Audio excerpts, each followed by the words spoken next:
This is Jonathan Agger here for Pro Boxing Fans, joined by John Fisher. We are here at the rematch press conference for your son against Dave Allen. Goes down May 17th at the Copper Box.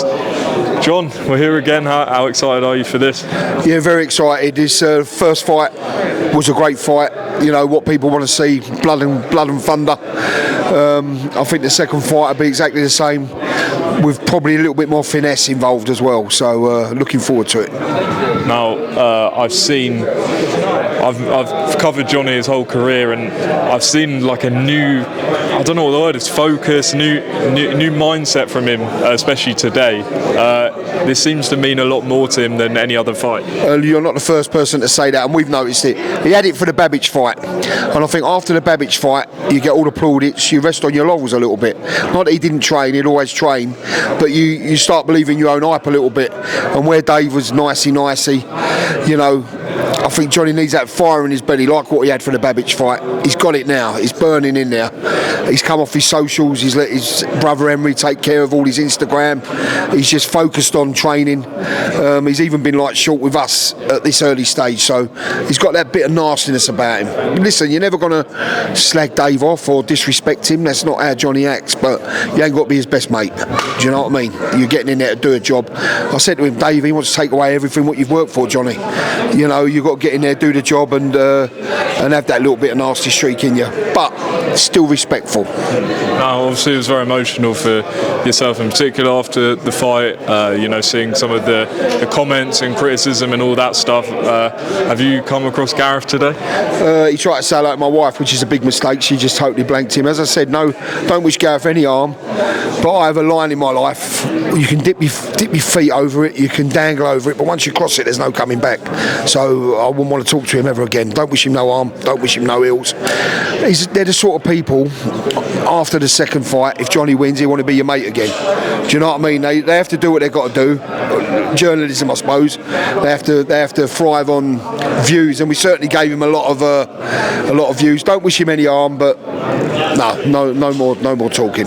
On you know, just playing the other side of the argument, you know, him seeing the fight the way he did, would, like you say, journalism, people, you know, he works for a broadcaster, etc. Is he not all right to have his own opinion? He can have his own opinion. Hamza Shiraz, who's a friend of ours, he got a fortunate draw the other night against, was it Adonis? Yeah, he got a fortunate draw. That's boxing. He was quiet. Him and Spencer Oliver were both quiet, weren't shouting. That was a lot more controversial than Johnny's fight, and there was no shouting or histrionics with that. People pick and choose who they want to shout about. Do you know what I mean? And that's what gets on my nerves. And if they'd have turned around after the fight, or anyone had said, "Oh, I thought Dave was hard done by there. I thought Dave edged that," fair enough. Do you know what I mean? It was a close fight. Some of the rounds were subjective. You can score them which way you want. But the way they went on, this histrionics, was embarrassing, to be honest. And I don't want to have anything to do with people like that. Moving on to the fight itself, Johnny's flying out to Vegas tomorrow to start camp. He's been there before, sparring Joe Joyce and with other people. What impact does that have on him when he trains away from home? Listen, Mark's going with him. Vegas is superb. They got the Salas gym. They've got a lot of Cuban trainers there, so they work on other bits with Johnny alongside Mark. And the sparring in Vegas is second to none. You know, he's sparring F.A. Jagber out there, another heavyweight. I forget the name at the moment. You're away from home, you're away from your home comforts. You know, you can't be pulled from pillar to post. People don't realise Johnny every day he's asked to do something, and it drains you. And he's sometimes too nice for his own good, because he won't say no to people. Out there, no one's going to ask you to do anything. Do your training, go and relax. And then he comes back for a week, and then he goes to Fuerteventura to do his full camp. So it's all the better for him. How do you think this fight will be different or similar to the first one? Listen, I'm not one of these, Johnny's going to knock Dave out, even though Dave said he's going to knock Johnny out. Dave's a tough man, never been stopped, although he does quit. He's quit a couple of times on his stall, so Johnny's just got to, if he can't get the stoppage, make sure that he can do enough damage to make him think twice, you know, or get the ref to step in. But it's just win at all costs. You've got to win the fight. And Johnny said it himself. He's a warrior. He's got the heart of a lion. He'd just give it his all. That's all you can ask. John, you would have seen, like everyone, the Ben Eubank press conferences last week. What did you make of what was going on there? To be honest with you, I was a bit concerned about Eubank's mental state, because smash an egg into someone's face, you're not in a good place. So hopefully it's just because of emotions and, you know.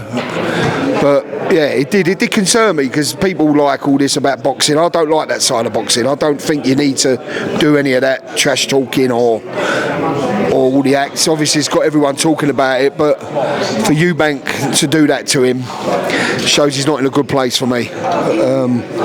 But it's down to them what they do and how they do it. So, but for me personally, I don't like watching things like that. And in terms of the fight itself, Conor's obviously going up 2 weight classes, the rehydration clause, etc. But how do you think it's going to play out? Listen, it's going to be hard for Conor because of the weight, but he's got fight in him. He's a good boxer. I hope Conor can do it, but I've got no disrespect for Eubank either. You know, I think he's a great boxer, but Conor's more of a friend, so hopefully Conor can do it. Lastly, John, how's life for you? Seeing you're still travelling up and down the country, here, there, and everywhere. How are you enjoying all of this? Yeah, listen, I just come back from Australia. We had a month out there. I was working. I'm going back to Australia in April. As I said, seeing the world. What's the best place you've been? Listen, Las Vegas is always the best place for me. I love Las Vegas, but Australia takes some beating. Hong Kong was great. New Zealand was great. Always love going to Europe. Australia's got a lot of affection for me, and I've got a lot of affection for Australia. So big old place, and it's hot, but I love going back. So I can't wait. Does it ever surprise you, sort of, you know, the people that come up to you, you know, all over the world? Does it still take you back a bit? Of course it does. I'm a normal bloke. You know what I mean? I'm a normal man. So, but what it does do sometimes now as well, like, you don't go out of a night, you just stay in your room, hotel room, get room service, sit there and have a drink in the hotel, because sometimes when you're out late there's a lot of drunken people about. They're all good, but you can get a bit on top, you know. It's all right if you're at a venue and you've been asked to go there, you get people looking after you. But listen, I can't moan, because for people who want to have photos with me, he's just nuts, you know. But I'll just let the drunks wait until they sober up and come and see me when you're sober. John, appreciate your time. Look forward to this fight, May 17th for the Copper Box. And yeah, any last message to the Romford Army and all the fans going to show up? Listen, they're the most important. Boxing without the fans was not the same. I appreciate everyone that buys a ticket to come and see Johnny. And remember, we've got the bat and ball. We've got the whole venue before and after. Going to be an amazing experience. Even if you don't like boxing, come along to be part of the Romford Army. Everyone's welcome, whatever colour, creed, religion, whatever football team you support. Whether you're on your own, we have people from all over. So we're going to get the t-shirts made. If you come into the fight, message Romford Army and they'll sort you out a t-shirt. There you go. John, I'll let you sign us out with the only way you know how. Bash!